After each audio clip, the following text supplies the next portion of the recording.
राम आ गए।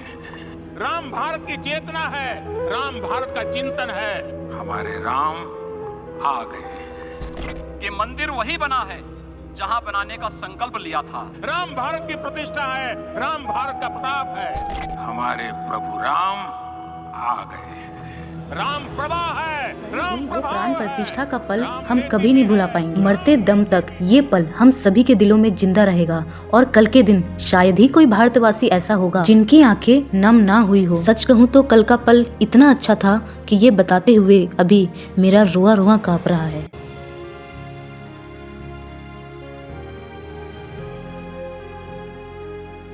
कल का दिन, कल का पल इतना खूबसूरत था जिसे मैं अभी भी महसूस कर पा रही हूँ।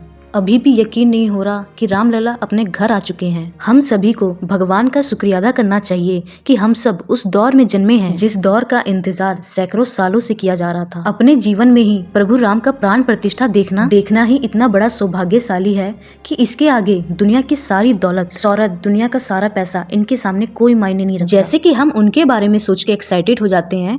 1947 15 अगस्त की पहली सुबह की आजादी की खुशबू महसूस की। यह सोचना ही हम सबको रोमांचित कर देता है कि उन सबको कैसा महसूस हुआ होगा, आखिर क्या फीलिंग होगी उनकी। ठीक इसी तरह जब लोग 500 साल बाद 22 जनवरी 2024 का दिन याद करेंगे तो सोचेंगे कितना खूबसूरत होगा वो दिन, कितने लकी होंगे वो लोग जो उस दौर में जन्मे। Very divine occasion, blessed to be a part of this. Bharat आज नया आयाम लिख रहा। मेरा सौभाग्य है कि मुझे यहाँ पे आने का आज मौका मिला। हम सब कितने खुश नसीब है, हम सब कितने भाग्यशाली है जो इस दौर में जन्मे। कल का प्रोग्राम टीवी पे लोगों को देखने के बाद न जाने कितने लोगों की आंखें नम हुई होगी। शायद इतना खूबसूरत मंजर और इतना खूबसूरत पल शायद ही किसी ने पहले देखा होगा और महसूस किया होगा। किसी एक मौके का जश्न मनाने के लिए शायद ही इससे पहले पूरा देश एकजुट हुआ होगा। कल का मोमेंट इतना भावुक था जब मंदिर में प्राण प्रतिष्ठा के वक्त सादियो रिदम्बरा जी और उमा भारती जी गले लगकर रोने लगी। ये वो महिलाएं हैं जो राम मंदिर आंदोलन में न जाने कितना अपमान सहा, अपनी भूमिकाएं के लिए न जाने कितनी पीड़ा झेली, न जाने कितने सपने देखे। जब सालों बाद इनका सपना पूरा हुआ तो इनकी आंखें भर आई और वहीं भव्य मंदिर के आगे रोने लगी।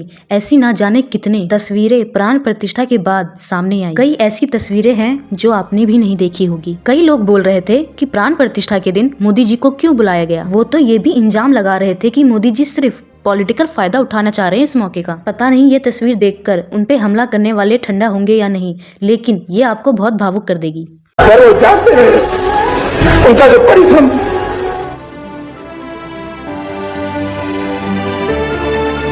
उन साथियों को मैं प्रणाम करता हूँ। राम विवाद नहीं, राम समाधान है। राम सिर्फ हमारे नहीं है, राम तो सबके हैं। पहली तस्वीर ये है, ना तो ये बीजेपी के नेता थे और ना ही गुजरात के सीएम। ये आम लोगों की तरह मंदिर आंदोलन में जान देने वाले लोगों को याद करके रोने लगे। ये उस समय उतने ही मजबूर थे जितने कि आम आदमी जो अपने प्रभु को टेंट में देख रहे हैं लेकिन मंदिर नहीं बनवा सकते। लेकिन 35 सालों में वक्त का पहिया ऐसा बदला कि हम सभी भारतीयों का सपना पूरा हो गया। आप एक पल के लिए सोच के देखिए, भारत में 80% से ज्यादा आबादी हिंदुओं की है। हिंदुओं की सबसे पूजनीय भगवान है भगवान श्री राम। श्री राम जी का जन्म स्थल है अयोध्या। इसके बावजूद भी हम अपने ही भगवान का घर दिलवाने के लिए 500 साल से संघर्ष कर रहे थे। क्या आप सोच सकते हैं किसी और धर्म में किसी ने ऐसा स्ट्रगल किया होगा, या कोई और धर्म अपने भगवान का जन्म स्थल बनाने के लिए इतना संघर्ष करता? आप सोचिए, बिल्कुल भी नहीं करता। वहाँ मर्जी पूछना, अदालत में जाना तो दूर, रातों रात दूसरे पक्ष को कुचल दिया जाता है।